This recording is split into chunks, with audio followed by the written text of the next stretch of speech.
ఈ సందర్భంగా మనం గుర్తించి అభినందించాలి.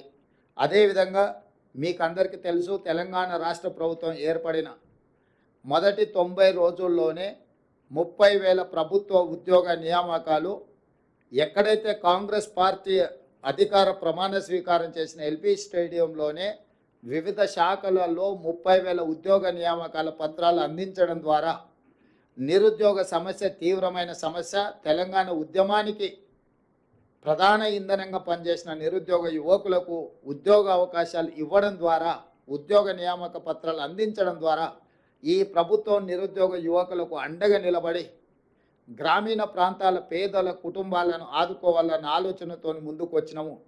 ఇదే కాకుండా డిఎస్సి నోటిఫికేషను, టెట్ లేకపోవడం వల్ల కొంతమందికి అవకాశాలు రావట్లేదంటే టెట్ పరీక్షలు నిర్వహించిన తర్వాతనే డిఎస్సి నోటిఫికేషన్ ఇచ్చి వాళ్ళకు కూడా అవకాశాలు కల్పించడం జరిగింది.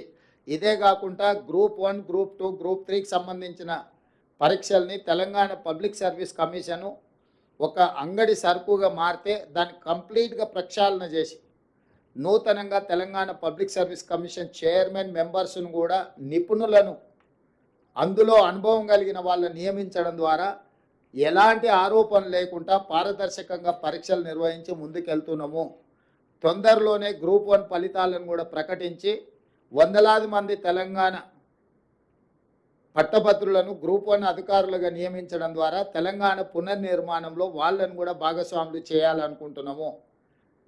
ఈ ప్రభుత్వము దాదాపుగా మొదటి సంవత్సరంలోనే 60 నుంచి 65,000 ఉద్యోగ నియామకాలకు ప్రణాళిక సిద్ధం చేసి వివిధ శాఖలలో, అది సింగరేణి కావచ్చు, ఆర్టీసీ కావచ్చు, విద్యాశాఖ కావచ్చు, పోలీస్ శాఖ కావచ్చు, రెవెన్యూ శాఖ కావచ్చు, ఇతర ప్రభుత్వంలో ఉండే కీలకమైన ప్రతి శాఖలో ఉన్న ఖాళీలను భర్తీ చేస్తూ నిరుద్యోగ సమస్యను పరిష్కరించి గతంలో పేరుకుపోయిన చెత్తనంతా కూడా ప్రక్షాళన చేసుకుంటూ పరిపాలన అందించే ప్రయత్నం చేస్తున్నాము. ఏది ఏమైనా ఇందులో ఈ ఎగ్జామ్స్లో పాస్ అయిన వాళ్ళకి మనస్ఫూర్తిగా నేను అభినందనలు తెలియజేస్తున్నా. భవిష్యత్ తరాల యొక్క బాధ్యత మీ మీద ఉన్నది. టీచర్ ఉద్యోగం అనేది ఉద్యోగం కాదు, ఇది భావోద్వేగము. నీళ్లు, నిధులు, నియామకాలలో ఈ నీళ్లు కూడా మనకు ఒక భావోద్వేగము, విద్య కూడా ఇంకొక భావోద్వేగము తెలంగాణకు.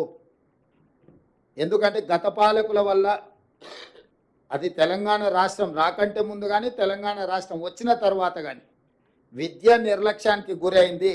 బడ్జెట్ కేటాయింపులలో కూడా గతంలో అన్యాయం జరిగింది.